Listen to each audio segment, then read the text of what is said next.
welcome to Mrs. Fairbanks's math class. For this lesson, we're going to be graphing cosine and its transformations. So once again, we're going to start with the unit circle. And we have our point 1, 0 because it is the unit circle. Cut that in half and I'm at pi over 4. The small triangle comes from pi over 6 and pi over 3. We know the points.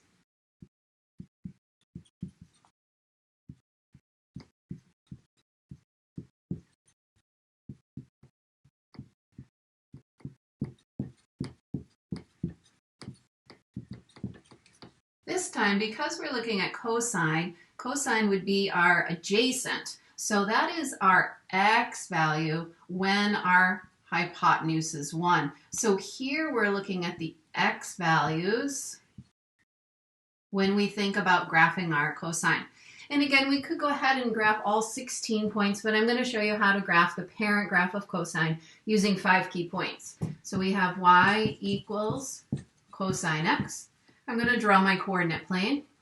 I'm going to put my radians along my x-axis.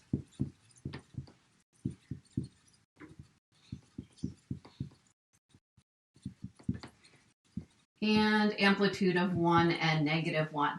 So when we think about graphing cosine, the cosine of 0 is 1. So we're up here at 1.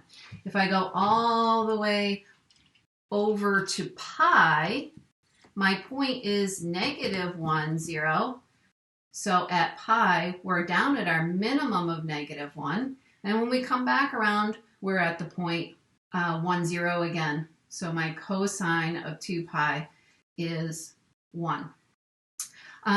Again, with cosine, just like with sine, you want to think about it in fourths. So here I have 4 tick marks. I've broken it up into half. Now I'm going to break those halves into half. And I'm at the point pi over 2, which is the top of my unit circle. My y value is 0, and I have an x-intercept there. When I do 3 pi over 2, that's the bottom of my circle, so I'm also at 0 there. Now this might look like you could just go ahead and do a V shape, absolute value. Maybe it looks like you could do a quadratic, but think about trying to make it as quarter of circles, because this piece comes from our first quadrant, this piece is our second, this piece is our third, and this piece is our fourth. So here you have the cosine of x, the parent function.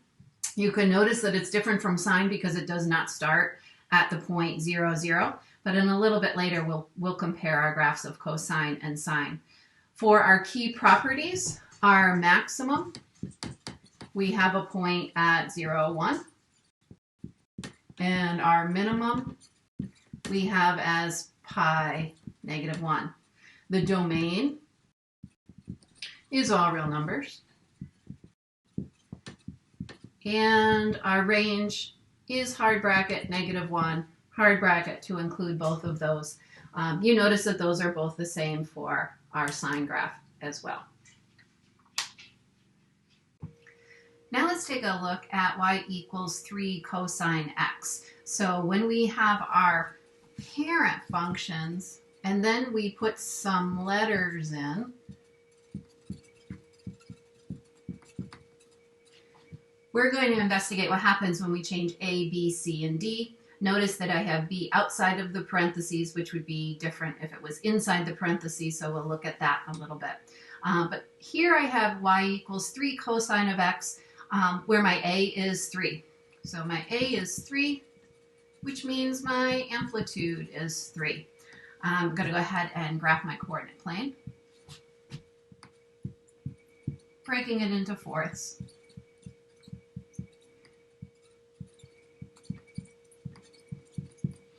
Now instead of being up at 1, my amplitude goes all the way up to 3 and down to -3, so you want to be sure to include those on your y-axis. So my cosine of 0 would normally be 1, but I'm stretching that all the way up to 3. It would be the same at 2 pi. When I cut that in half, I'm at my minimum, so I'm down at -3. When I cut this in half, I'm at my middle, and same on the other side. So you use your 5 key points to draw the graph of y equals 3 cosine x. Because my amplitude is 3, which is my a, that represents that this is being vertically stretched by a factor of 3. My range would be between -3 and 3. Okay, I am adding a little bit onto the equation. Y equals 3 cosine x plus 2. My amplitude is still 3. From our function of families, or families functions, we know that the shift up will be 2. So that's going to move my midline. So instead of being at the axis, I'm going to go up to 2. I'm going to dot that in. That's the equation y equals 2. That represents my new midline. Again, it's not an asymptote. So I'm going to add on my radians.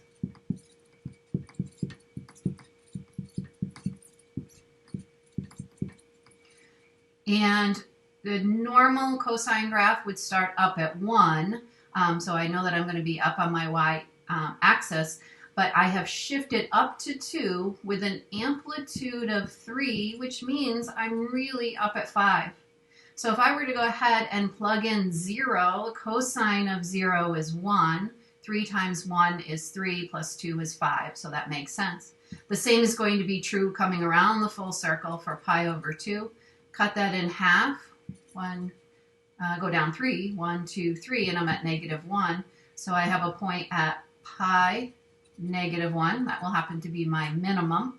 Cut that in half, and I'm at pi over 2. That's where I'm at my midline. And then we're going to connect our quarter of circles for our cosine graph. Now we're going to graph y equals cosine of the group x minus pi over 2. So this is really our c value in our transformation form. And we're going to do the opposite. We're going to shift it to the right pi over 2 because we've seen that all along. When it's inside of our grouping, it's going to be opposite.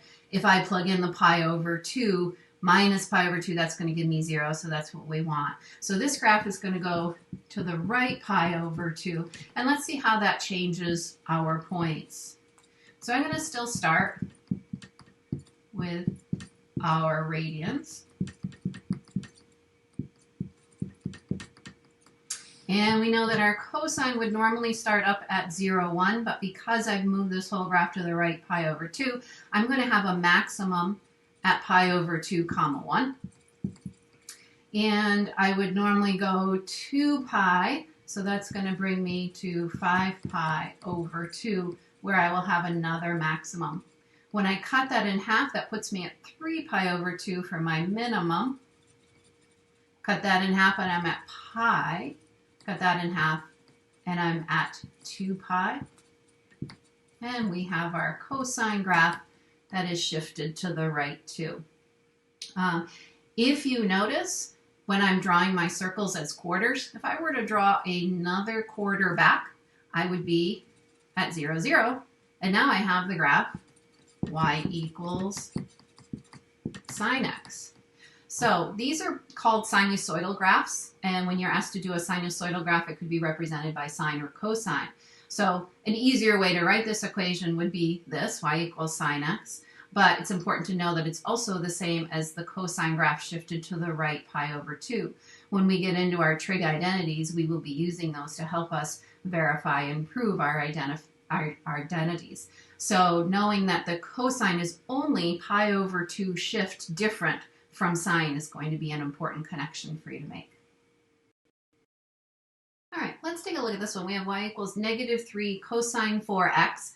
I want to investigate what b does, which is the 4, but I also threw in an amplitude, which we're familiar with, of 3, and I'm going to make it negative, so I'm going to reflect it. So trying to practice working with b while having a different a as well.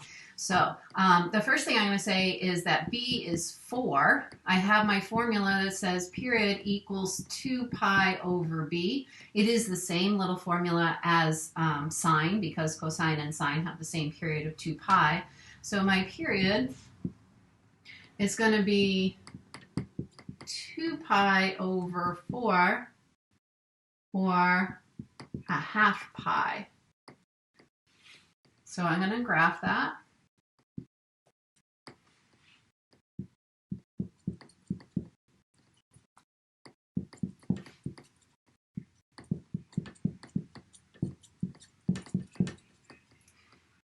My amplitude is 3. Normally, so I'm going to go ahead and graph this. Normally my amplitude would be up at 3, so I'd have a maximum up at 3. I'm going to put 3 there.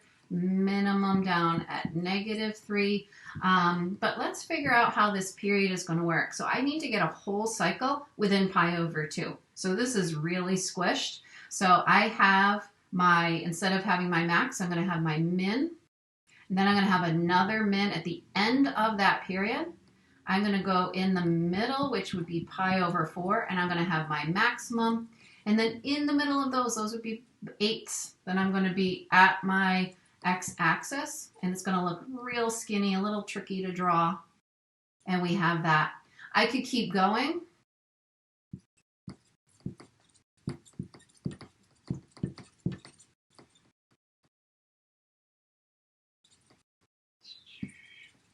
I like to just keep cutting in half.